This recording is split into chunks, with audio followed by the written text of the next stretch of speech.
Good afternoon, everyone. Is it okay? Can you guys hear me? Okay.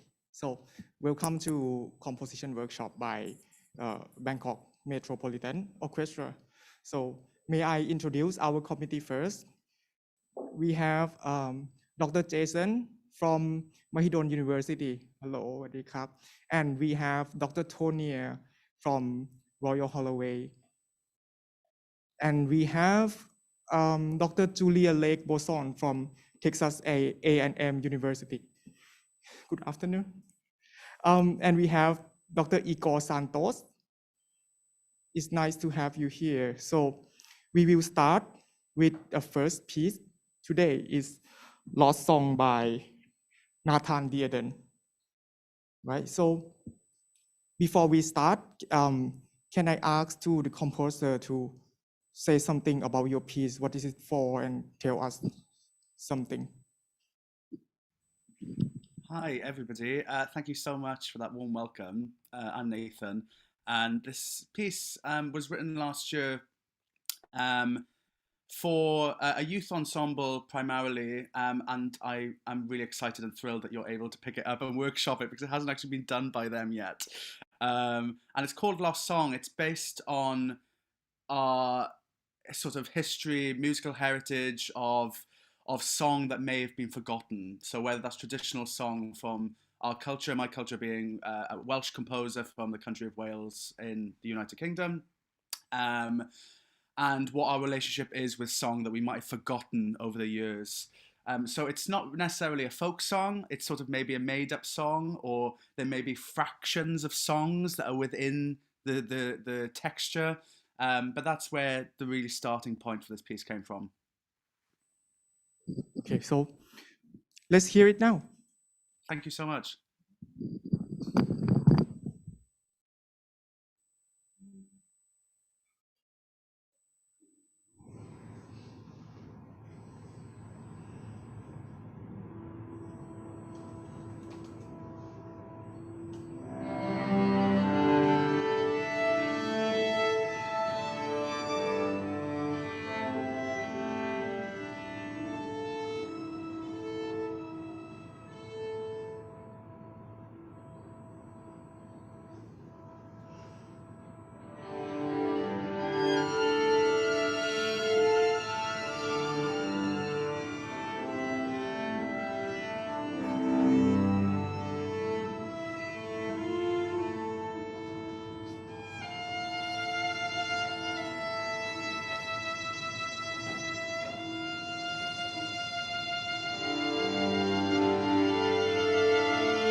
How was that?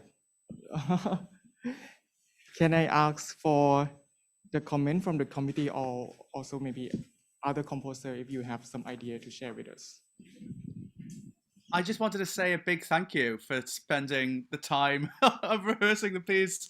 I know all of this new music probably isn't the easiest to get together in such a short space of time. So amazing. I mean, even on our little box of Zoom, the big swathes of sound and the big washes of sound even comes across. So thank you for that. That's sort of one of the things I wanted to explore in this piece was how little moments creep out of the texture, um, or they sort of appear all of a sudden.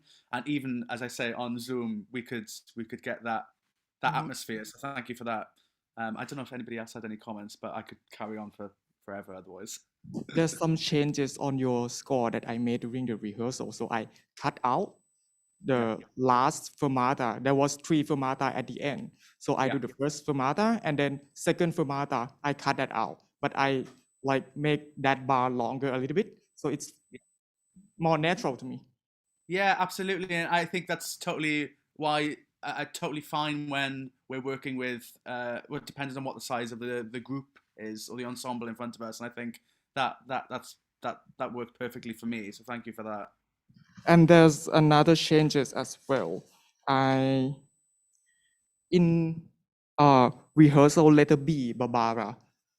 On that, Yeah, on that spot, you mark mezzo piano on cello, and then you written crescendo poco a poco yeah, to throughout the phrase. And then I asked them to play like mezzo piano from the first bar, and then second bar is become like forte or mezzo forte because I feel like that it is kind of remind me of Max Richter music or something like that. So right. I assume that should be like sing out a little bit so that the changes I made during the rehearsal. Yeah, thank you. That's really helpful. Mhm. And about committee,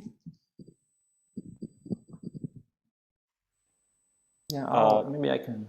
Oh, go yeah, ahead, Jason. no, go ahead, go ahead, go ahead. You go. Okay. Hi, everyone. First of all, bravo, Nathan. Very beautiful piece. It's like a very effective miniature composition, and bravo to all the players. Sounded amazing. I had a question to Nathan, maybe in regards to tempo, because I think the tempo that's conducted now is a little bit slower than what you have on the score. And I don't think one is better than the other, but they're definitely very different effects. I think when I was looking at your score before hearing it live just now, I had this feeling that the climax was a little bit short.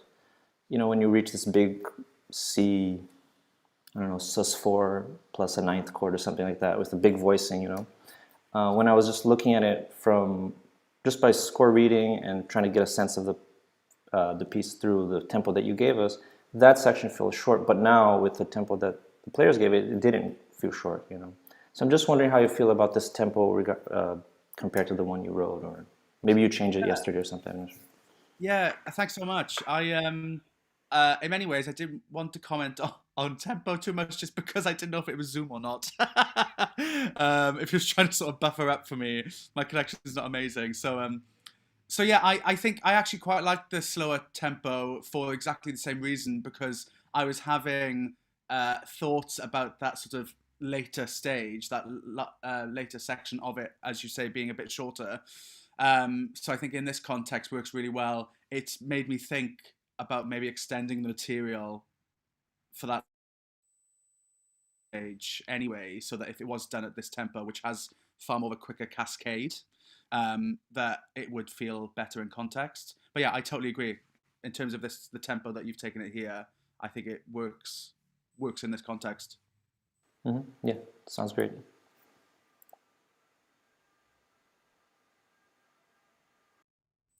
I just had some comments. Firstly, gorgeous piece. I think it works exceptionally well. I was curious about the pulsation at letter C, and if perhaps we could try, if Nathan, you'd like to, accentuating the parts that have the rearticulations, the pulsing, because at least on Zoom here, it sounds somewhat that the static parts, the held notes, are slightly more prominent. And I think if the pulsation were emphasized, it might give it a sense of motion, and that could be really interesting to hear the difference between the version that was just performed and de-emphasizing the parts that are more static. Yeah. I wonder if you'd be curious to try that if we have time.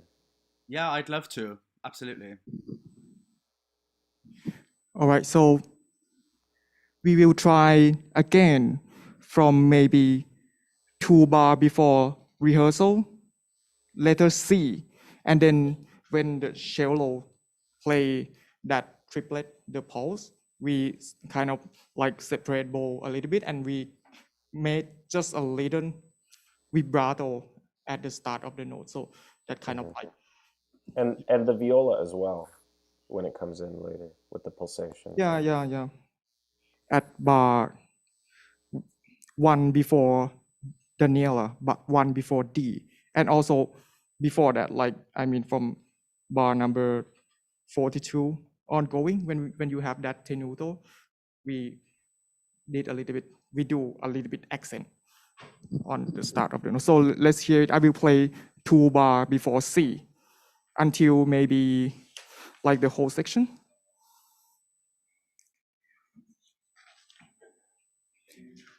I will play 2 bar before C until letter F. Okay.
Is it help? I made a little bit faster in tempo also.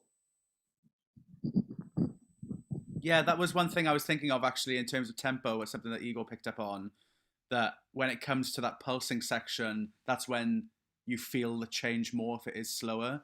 And it's made me think actually whether I like it at a slower tempo from the beginning. So wondering how I can build in that sort of pulse, that pulsation more, of maybe even rescoring it a little for the viola and cello, and maybe having them sort of counter pulse with one another to give that motion at this slower tempo. So yeah, that's definitely given me something to think about. That's really helpful. Thanks. Um, as a performer's perspective, when we play the middle section, when you have a ball, the pulsing, we kind of like make it faster anyway, naturally, right? So Yeah.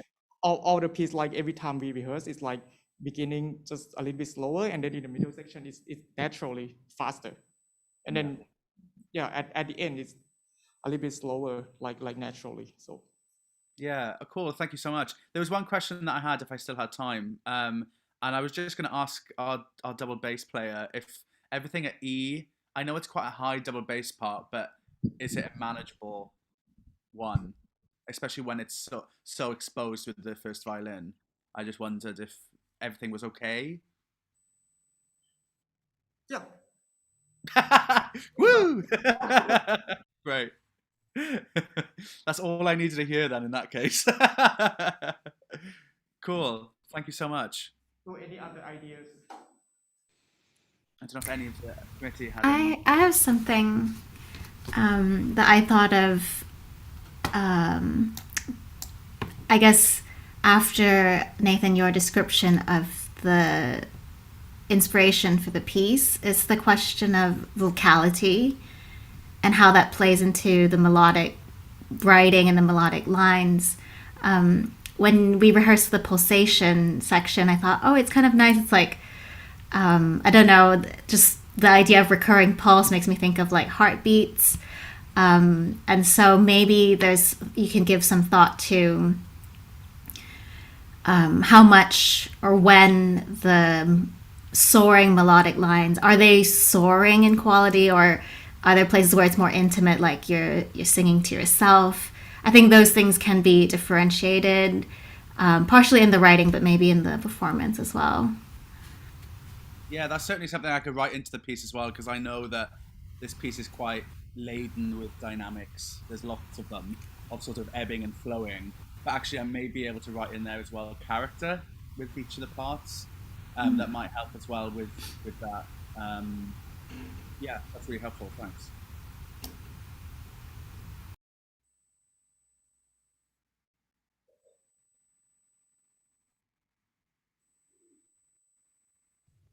Oh.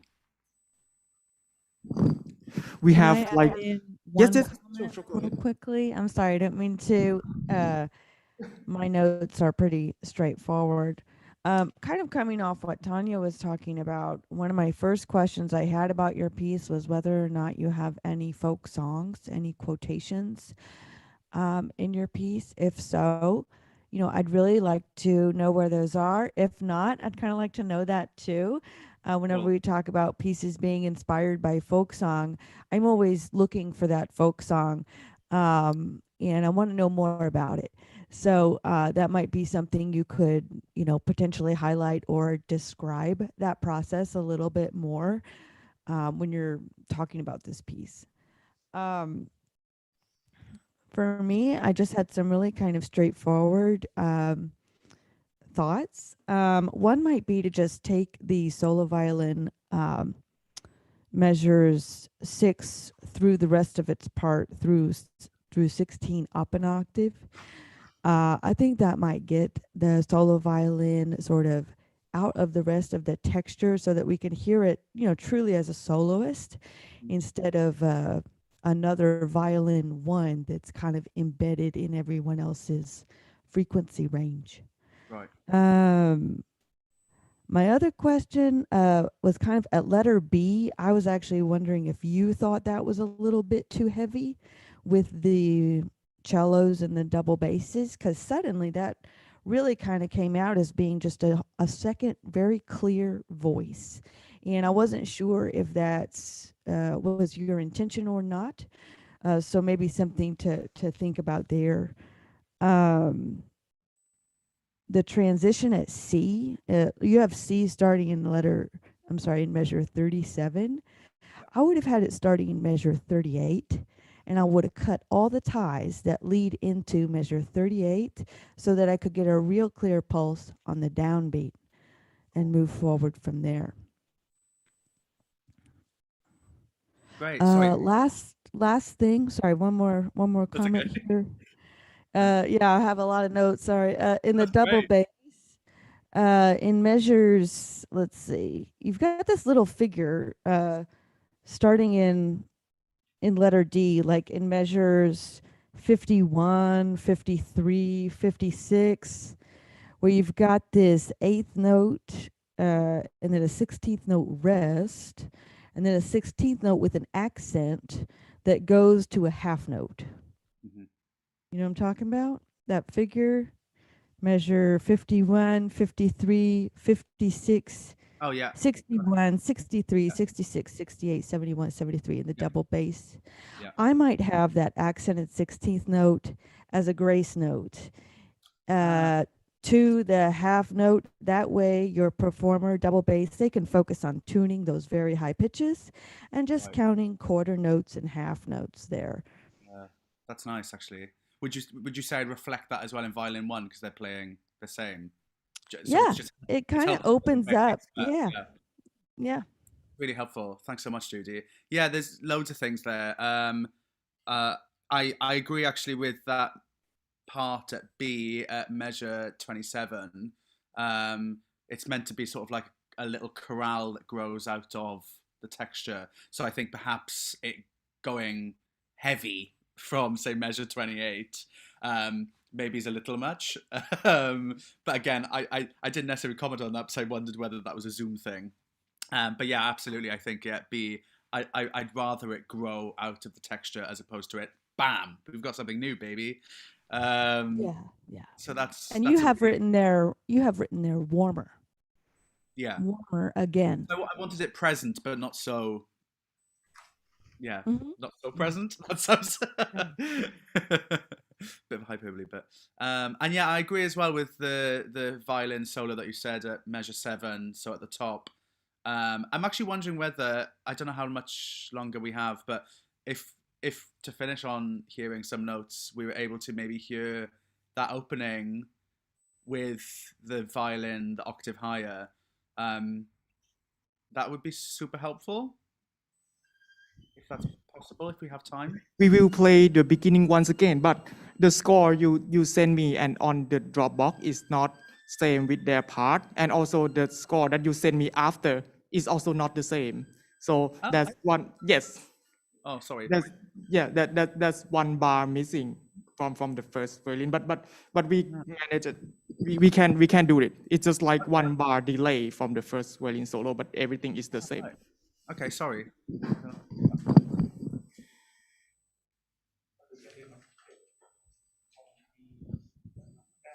I will play. I will play from the beginning until maybe 5 bar into B of 6 bar into B.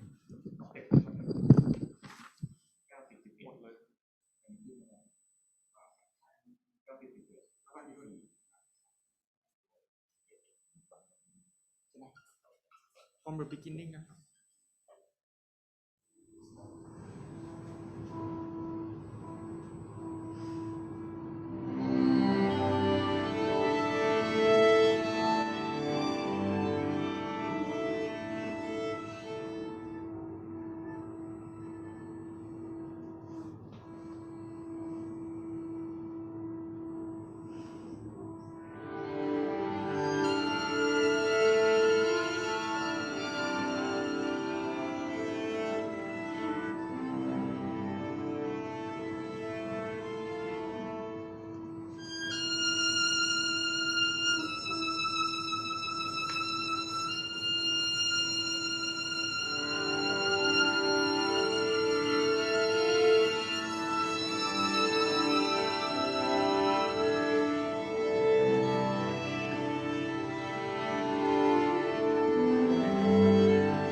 Yeah, that sounds so gorgeous. Thank you so much.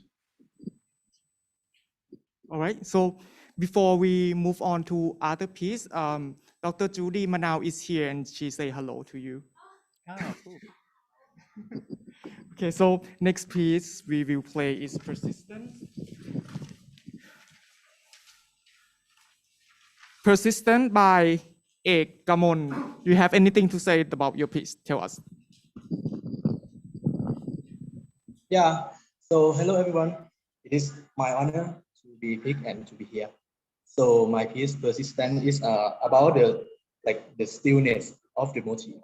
So something that happened in the piece will some motif that happened in the piece will always be there and will follow by will be followed to the new motif to complement the texture. So that is my narrative device. So this piece is kind of actually my first string piece. So I try to explore the string techniques and texture combination. So thank you for picking me up. Okay, so I will play the whole piece first. Okay.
How about that?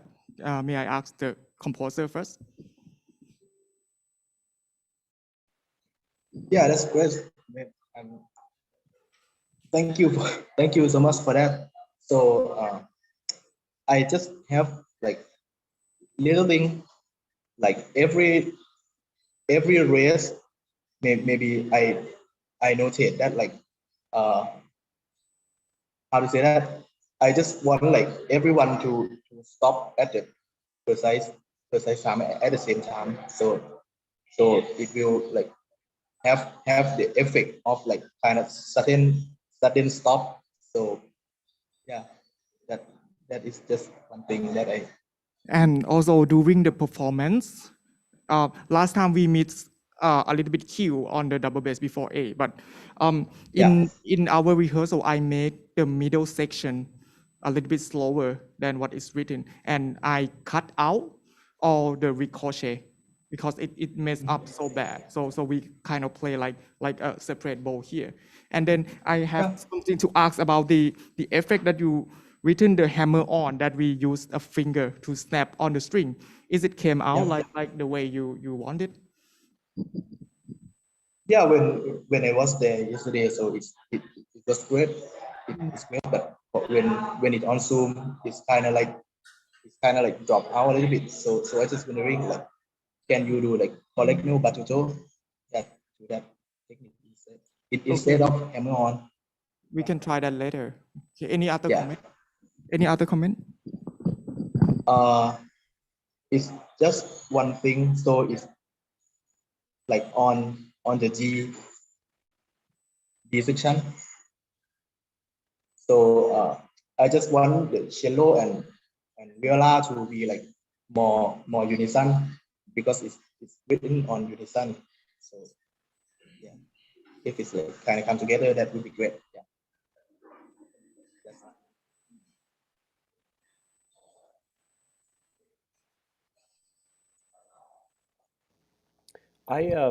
I have a few comments also and suggestions. Um, Ekkamon, you read my mind about the Collegno Batuto in measure two. I think we talked about that actually, trying to bring that out a little bit more. I think that would be effective. I also wanted to make sure that we get this glissando in the double bass in measure 8,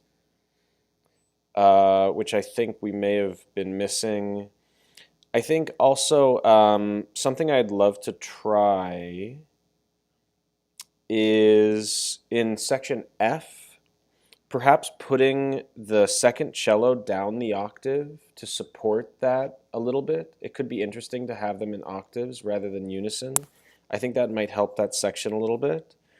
And I wanted to make sure also that we tighten up the rhythms in 38, 39, and onward to get those really precise. I think also it could benefit from greater dynamic contrast at letter C. When you go to the pianissimo, and to make those staccato articulations really kind of crisp and cutting. Perhaps even it would be interesting to try solpont there, solponticello. And then the last comment that I had was maybe the tempo at 18 could be a little bit slower, a little broader, maybe more rubato.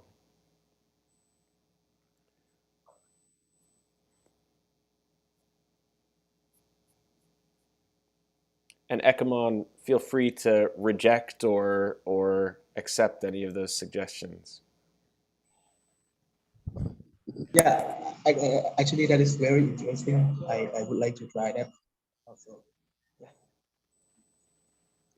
Okay, so we will play the whole middle section, maybe from very beginning once again, and I'll make sure that one bar before A, the double bass don't miss that cue, and also we will make bar number 20 when you have viola solo more rubato, okay, and then at letter F, I will ask both cello to play down an octave.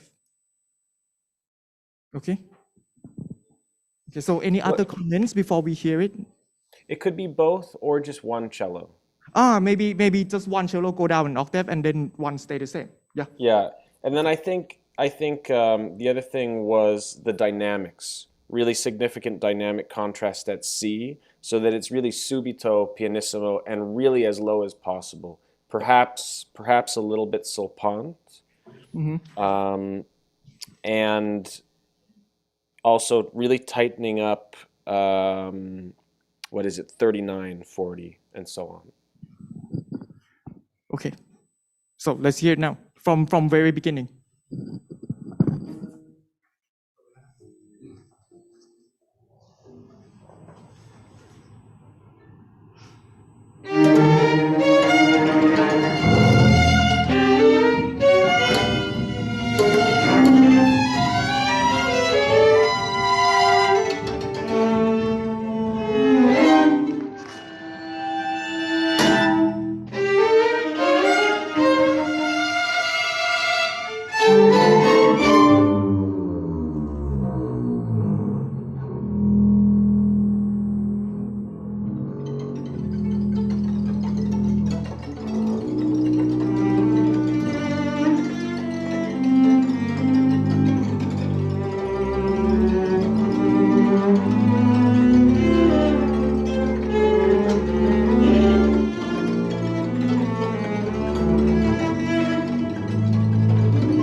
Yeah, that much better. Yeah. So Any other comments? We have 15 more minutes for the piece. okay. So can we try make bar 37 on what, like have more like dynamic contrast? Yeah. Because at bar 40, the fortissimo to the piano is like really effective if we do it properly. So you want us to play more piano on bar 38? Is that correct? Because on 37 we have forte piano. Yeah. Or I mean, yes, go. You can go on, Jason. Ekkamon, do you mean that you want the piano to be more piano and the forte piano? Yeah, I mean, I want piano to be more piano and forte to be more forte. Like, And while we're talking about this moment also, I think it would be beneficial to maybe rehearse that moment 38, 39, 40, because I think not everyone is really exactly agreeing on the rhythms and the tempo. Maybe we could just tighten that up a little bit more before we do another run through at the end. All right, so let's try bar number 38, 38, 39, and at the beginning of the 38, we made mezzo piano instead of mezzo forte, and we crescendo to the forte next bar, right? Though I think what Ekkamon was saying was to make the forte pianos in 36 and 37 of greater dynamic contrast. So the forte extremely forte and the piano extremely soft. So on bar 36, we just mark the first beat and then we completely go out, like maybe just note. Yeah, and perhaps for rehearsal purposes, I wonder if it would be beneficial to rehearse 38, 39, 40 without the melodic lines, so without the viola and cello, just the other parts that have the rhythmic unison. Okay. So we will rehearse from E, Estonia. Okay. And แล้วก็ตรงห้องที่38เราตัดเมโลดี้ห้องแรกออกไปก่อนใช่ไหมครับเอาตรง E นะ E Estonia นะเล่นตั้งแต่ E เลยครับแล้วพอถึง3ไปเล่นต่อไปเล่นเชลโลเล่นต่อไปเรื่อยๆวิโอลาตัดแค่ที่เป็นทำนองตัดออกไปแต่ตอนที่เป็นลิทึมเชลโลด้วยอ๋อเชลโลด้วยใช่ครับเชลโลด้วยครับตรง E นะครับวัน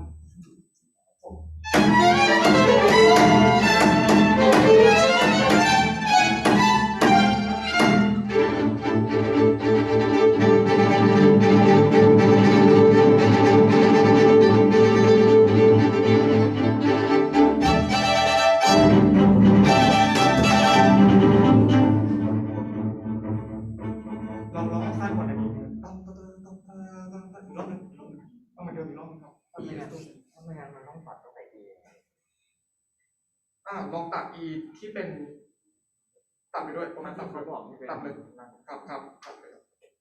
E รอบนึงนะเอาเฉพาะคนที่เป็นลิทึมิกนะต้องเล่นเลย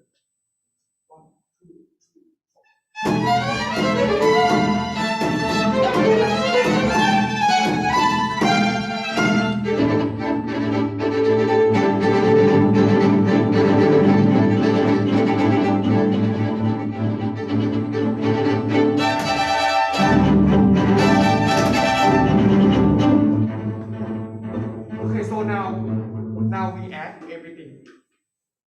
Thenทุกอย่าง Now we add everything. ระวังตรงวิชาลงจะบอกด้วยนะ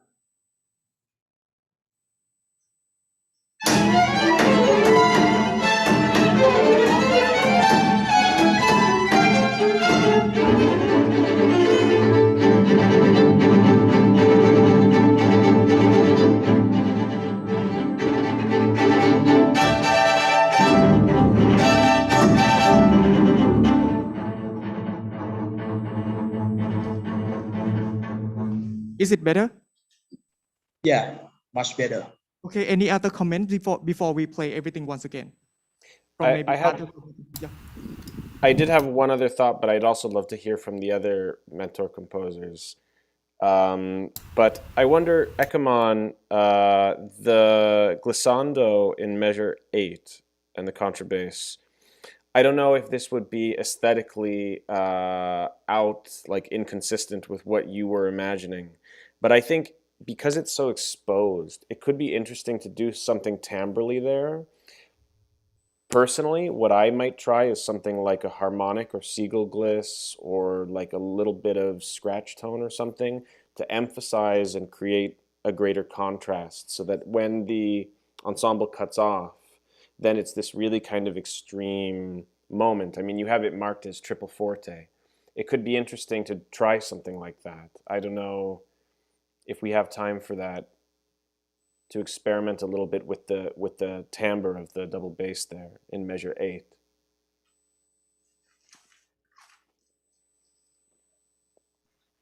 Yeah, I mean I also want to try that. So you said like about the CQ crescendo. Yeah, I think we And can try that. and maybe just with a little bit of abrasion, you know, Scratch out, yeah. make it a little bit cutting, like Yeah. quasi scratch tone. Okay. Yeah. ลองขูดมันนะ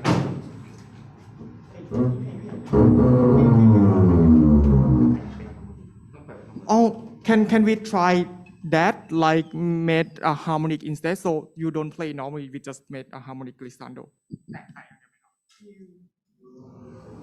แล้วก็สายขึ้นไหมสายขึ้นได้ไหมลองขุดเลยได้ไหมลองไปเชื่อที่โบสถ์แต่ว่ากด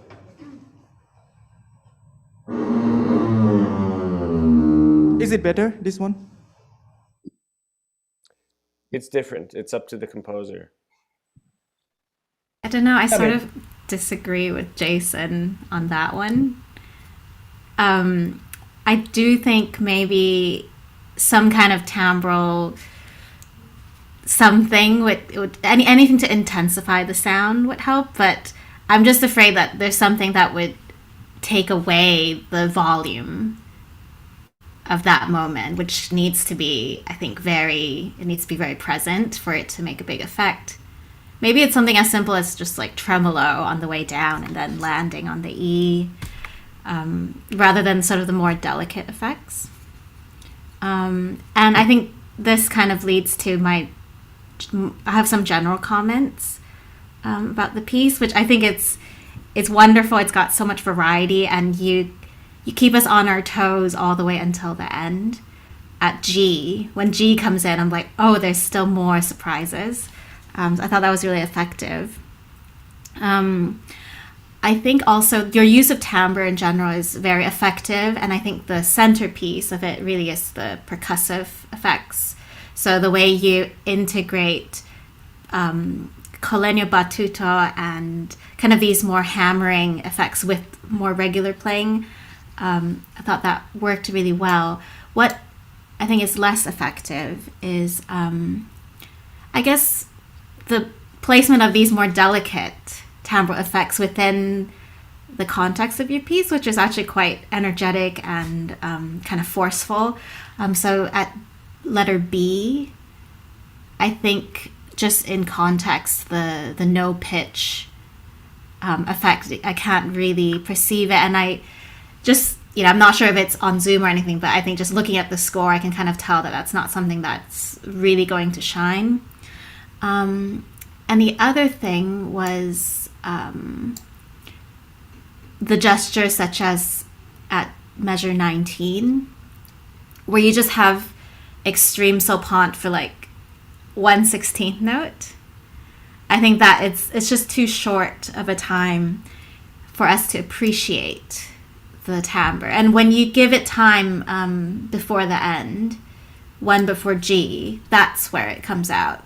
So just kind of knowing like where's a good place to put those sounds might be something to think about for the next piece. Yeah, those are my comments. Yeah, thank you very much. That We is will very- change one bar before A on double bass. We do tremolo, and then you stop on the lowest note. So tremolo, แล้วก็คัดตัวสุดท้าย Yep. We will try that and make sure that it is not diminuendo. So we play it very loud here.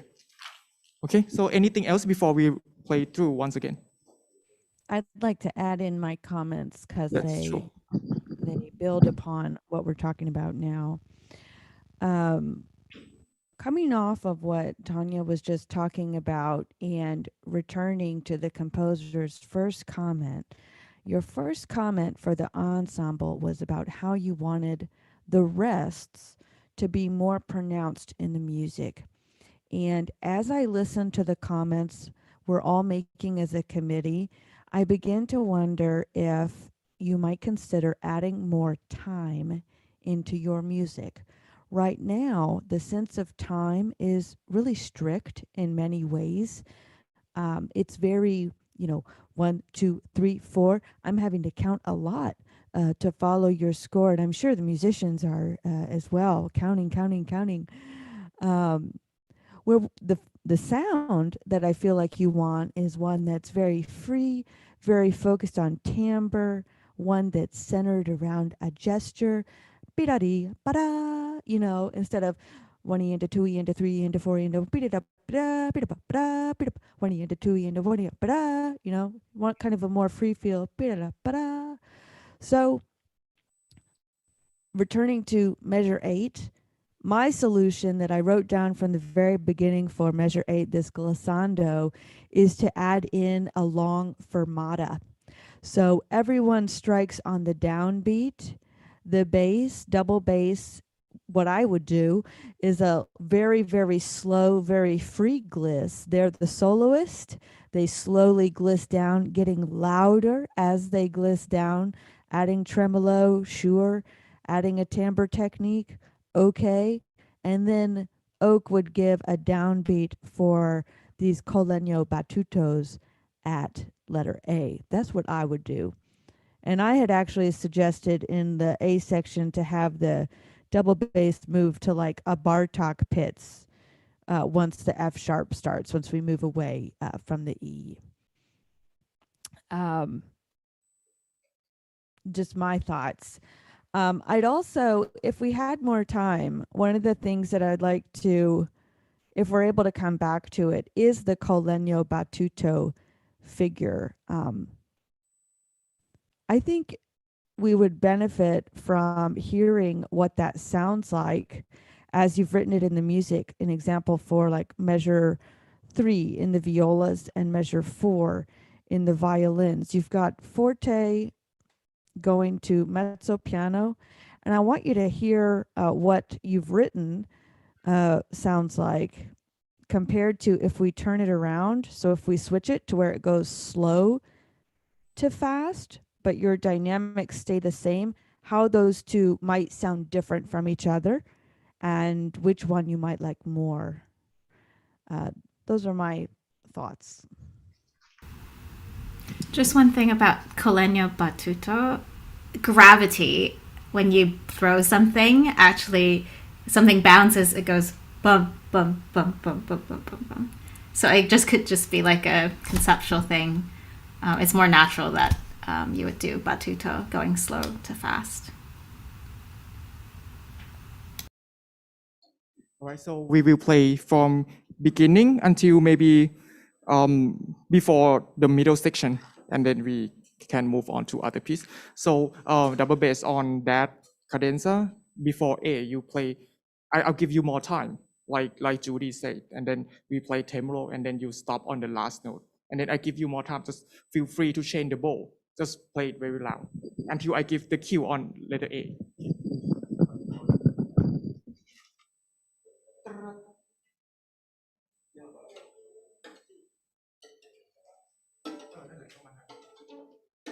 We play from the beginning. And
our next piece is, oh, okay.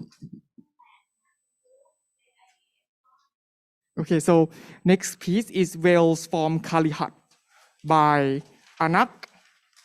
So may I ask to the composer to tell us just shortly about your piece before we play through.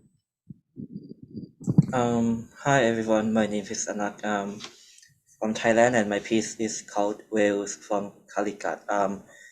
Last year I was writing an essay about like post-colonialism and in Thailand, and I got intrigued into that topic, and I kind of dig in a little bit about that, and I was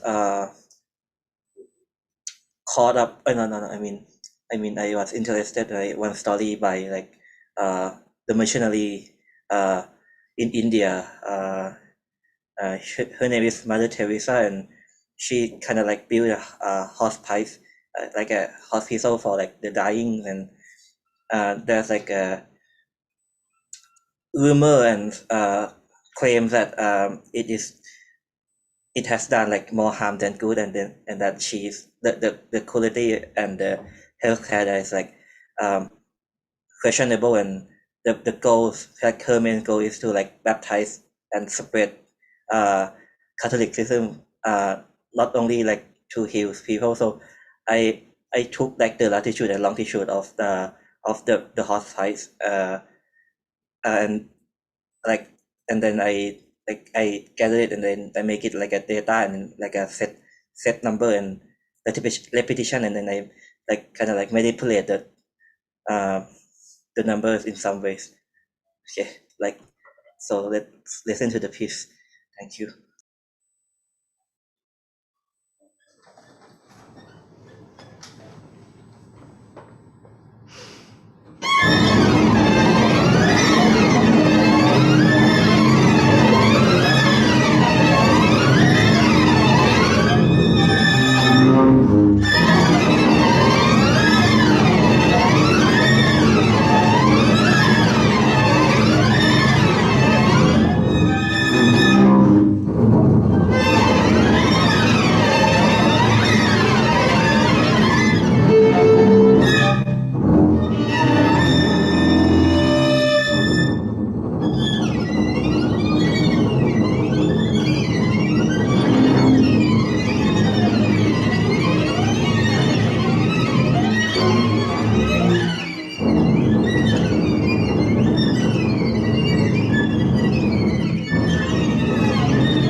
Should I say anything or okay? I think that by the way, thank you very much for performing the piece, and I know it's quite difficult in some places to get accurately, but I think there's like some places I would like to hear, like to be more precise, like the dynamic in the first like the third bar when there's like subito piano and then crescendo to forte, and then there's like a lace and then the exposed double bass line going on. I think if you guys could like make the dynamic clearer and then like stop at the same time, and then maybe like the double bass line will be like a bit clearer, and then like there's some unison part that I think need to be a little bit tightened, like rehearsal mark, like at rehearsal mark D where like the first violins and the double bass are like basically playing like together. I think if the players could be more accurate in terms of like rhythm, I think that would make the piece like a bit like more accurately represent what I have in mind, I think. So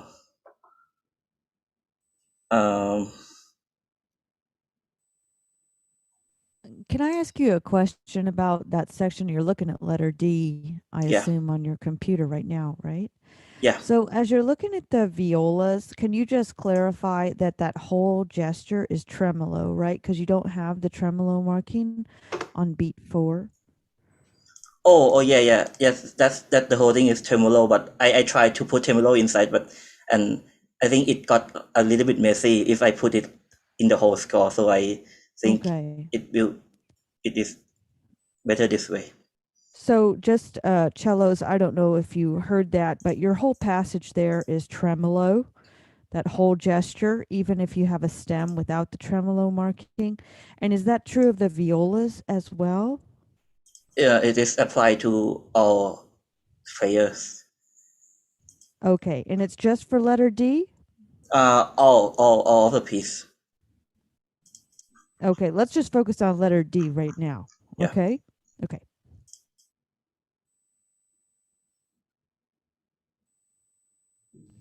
I have a couple of things. Anak, I'm glad that you pointed out the rhythmic issue at letter D. I think it's also an intonation consideration as well, getting those really in unison. Um, I really loved right before letter C when this harmonicless thing was exposed. But I think when it appears in the cello before that at B, it's almost inaudible. And I think perhaps that could be brought out a little bit. Another general thought that I had was that at the very opening of the piece, for the first three measures, the violin part is extremely dominant.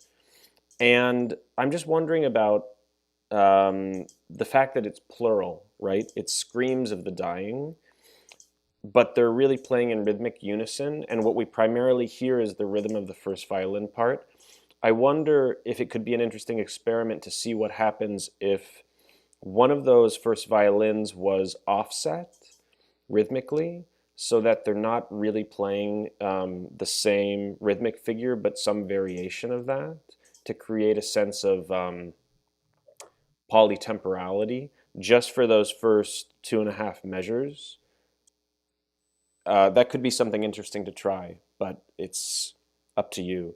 The one other comment that I had was right before letter H, those 2 bars before letter H in the cello, and also the figure in the cello around 64.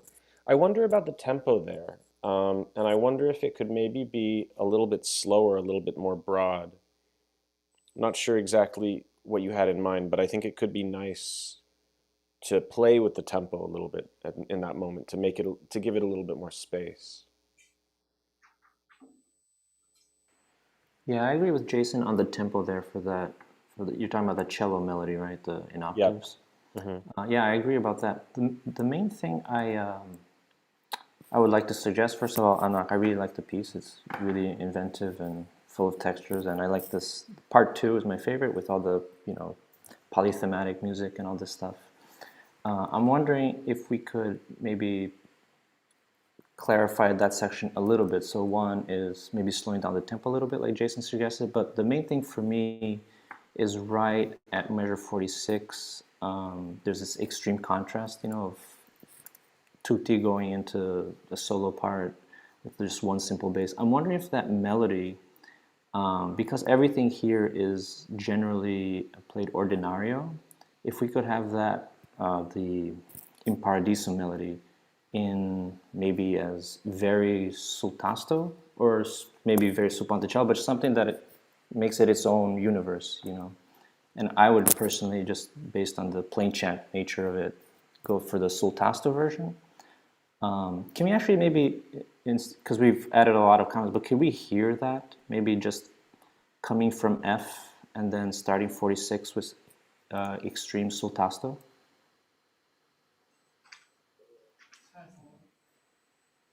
And then Anak, of course, you decide. So now we play from F, and at the very beginning of the second section, I will ask the soloist to play more sutasto here, like make it sound more different from others. So we play from F here.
Sorry, I think it's okay now.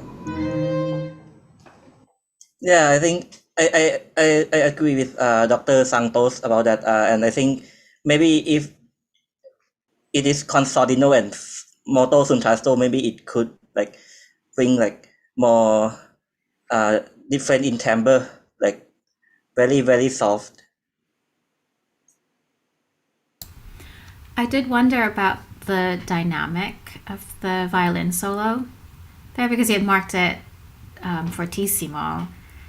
And of course, when I see a sort of plain chant inspiration, I do think soltasto piano, something more intimate. But yeah, I was just wondering if you could, I don't know, maybe explain the dynamic and also the emotional character of it, because I think that would maybe give us solutions as to what's the best treatment of the solo.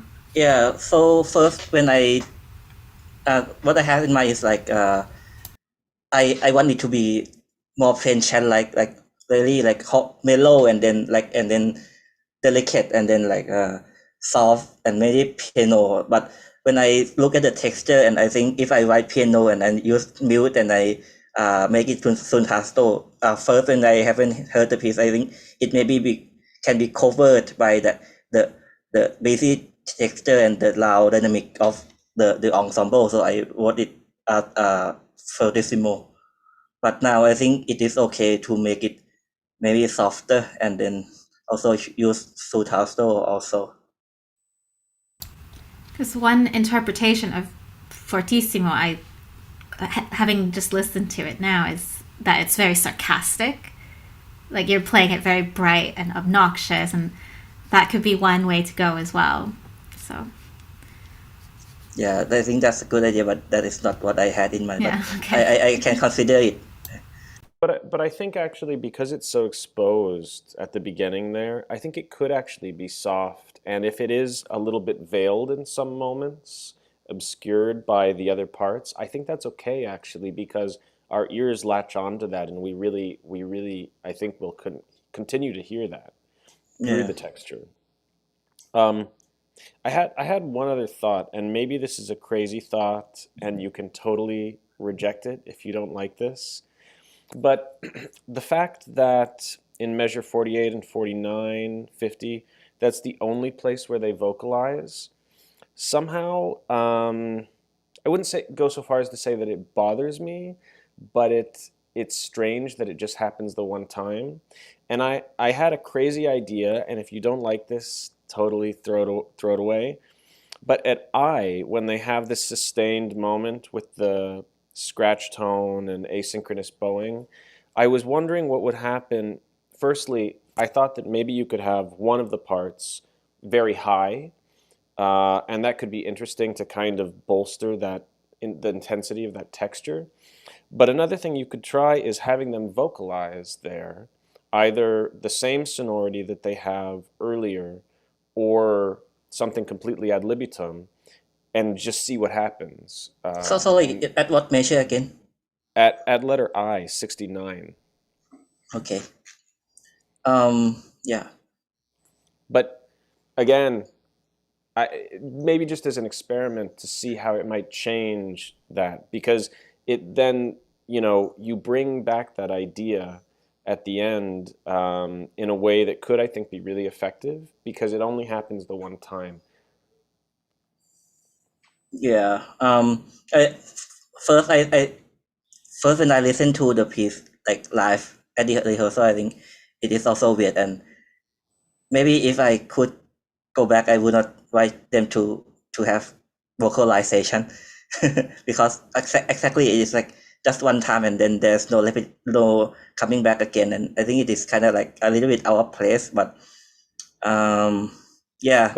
But that could be a really like opportune moment to recontextualize that and see, I mean, how it would be in that space.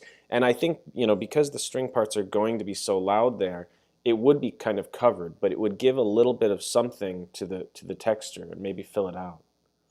Yeah. Just an idea. Yeah, sure. I think let's try that if we have time. So would you suggest like all the player who have sustained note or to vocalize or yeah, sure. It's I one actually want possibility. to add into this what to do with the vocalizations real quick.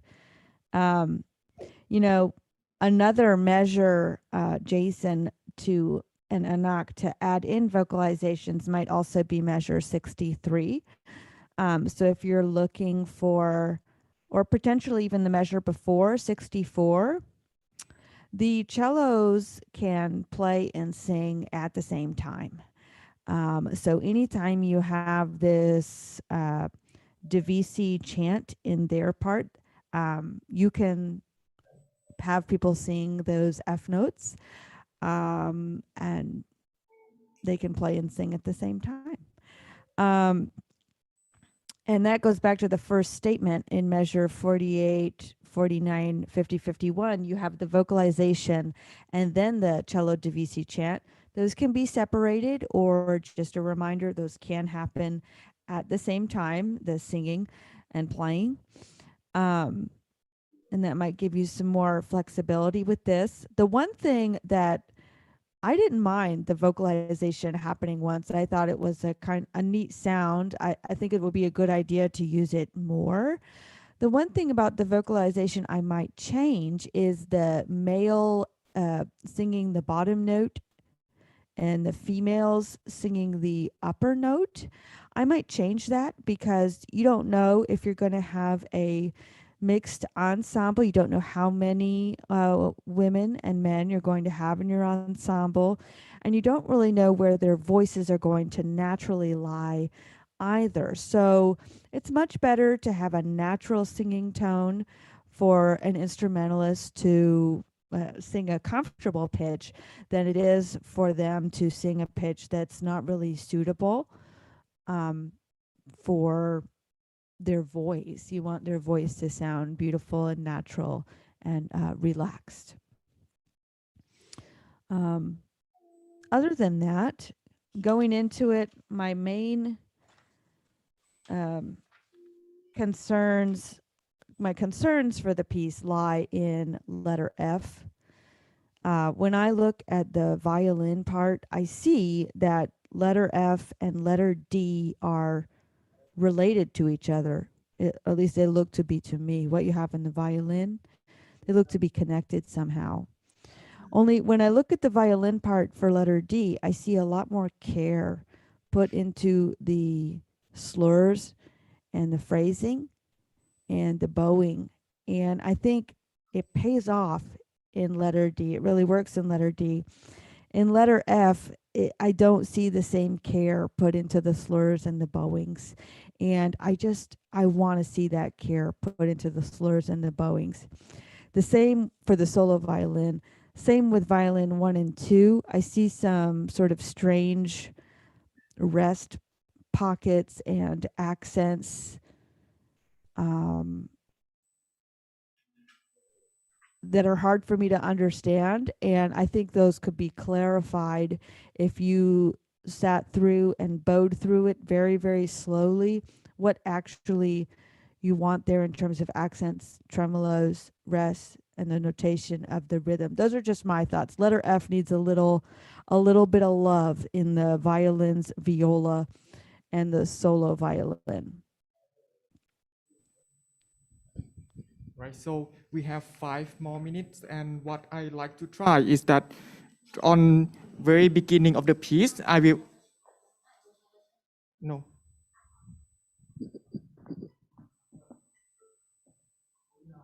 I will ask first violin to play that offbeat, just 3 bars in the very beginning, and last player of first violin will play it separately, not play the rhythm.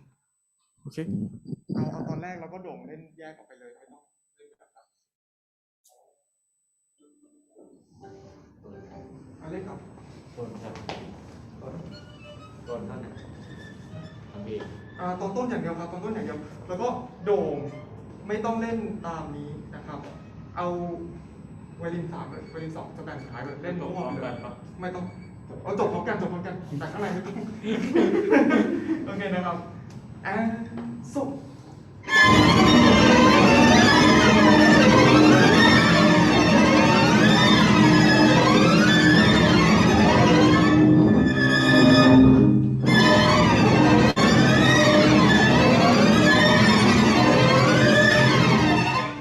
เดี๋ยวอันนี้พี่อยู่ต้องได้ยินของพี่อยู่ต่ำอีกรอบนึงอันนี้คือขอจบพร้อมกันเลยให้คิวบิดขอจบพร้อมกันแล้วก็ได้ยินพี่อยู่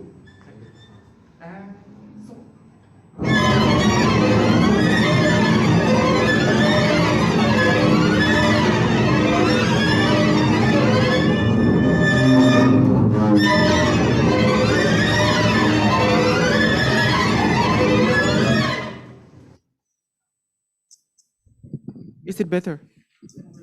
I think if it is more separated, I mean, like different between each player, it would be better. But I think that is this also better than the first one, I think.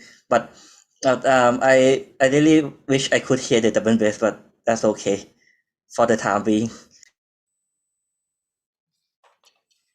You can get that with more basses or with amplification also.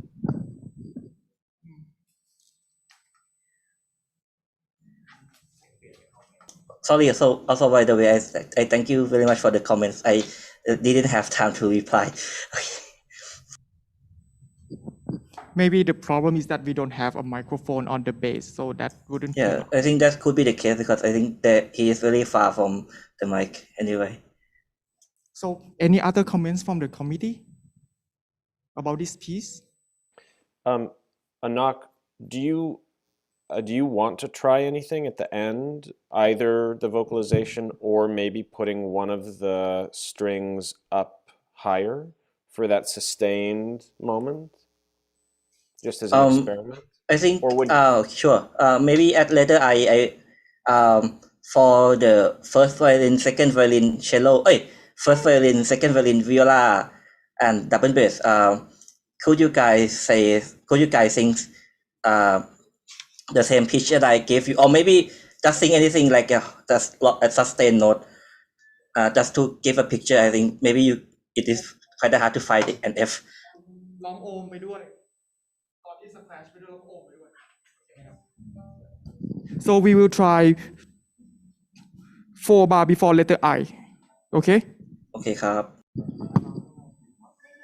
เล่นด้วยลองด้วยลองโอมอันเดิมนะครับเอา4ห้องก่อน I ตรงๆวัน4ห้องก่อน I ตรงๆนะ4ห้องก่อน I นะครับ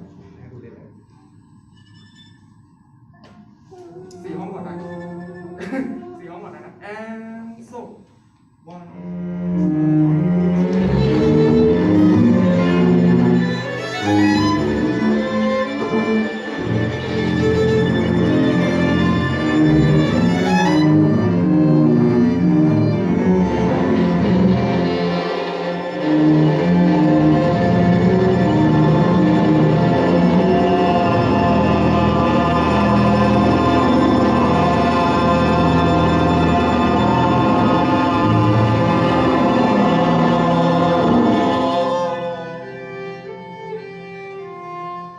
1Yeah, I think that